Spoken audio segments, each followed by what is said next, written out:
Uh, we have another problem, part D of problem 1.1 of quantum mechanics by L.Liboff.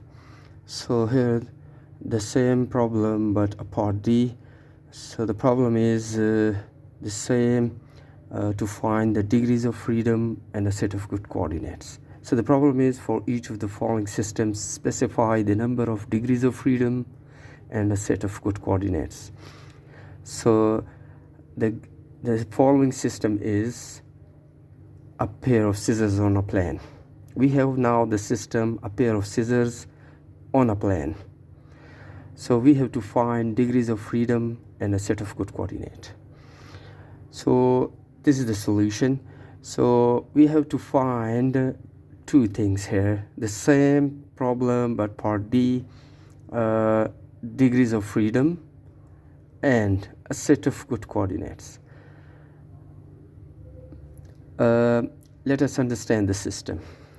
I have this image. This is the system. This is a scissor, and we have the system is on a plane. Here we have the system is on a plane. This is y plane, and this is x plane. And this is a y plane, and this is x plane. This is the angle theta of this blade, the blade angle. This is angle theta with x-axis, and the angle, you can also take this blade with x-axis. This is also, you can also take angle theta, the same thing. What is angle theta, I will show after. And this is the angle phi. Angle phi is between the two blades. The two blades, the angle phi is, it is the angle between this blade and this blade. Now we have we have four coordinates: x-axis, y-axis, angle theta, and angle phi. So we have a system like this. This is x plane. Sorry, this is the scissor on a plane. This is x-axis. This is y-axis. Now, see, this is angle theta. So what is angle theta? Angle theta is actually the rotation of the scissor. So if angle theta is if the scissor is rotating, so it means if it is fixed, okay, this is fixed, not moving like this.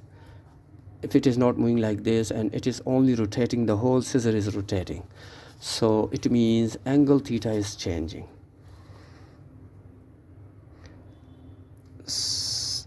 If, and another, now phi, angle phi. What is angle phi? Angle phi is the angle between two blades.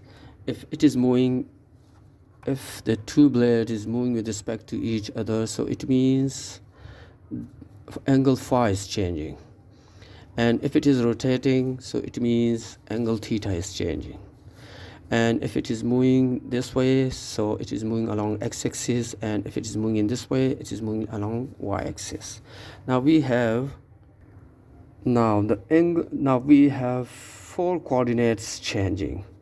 So x-axis, the scissor can move along x-axis, and it can also move along y-axis. It can also move, so the blades can move. It means the scissor is rotating, can rotate, so the theta is changing. This is changing, this is changing, theta is changing, and it can move freely. The blades can move with respect to each other freely, so phi is changing. So we have 4 degrees of freedom for this scissor.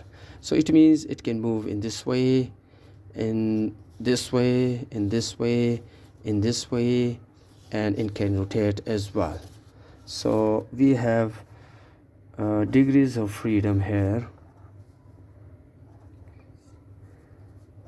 of freedom, the answer is 4.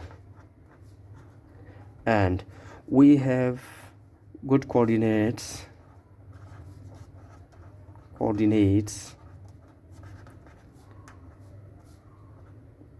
x-axis, y-axis, and angle theta and phi. X-axis, y-axis, angle theta, and angle phi, and we have 4 degrees of freedom. This is the answer.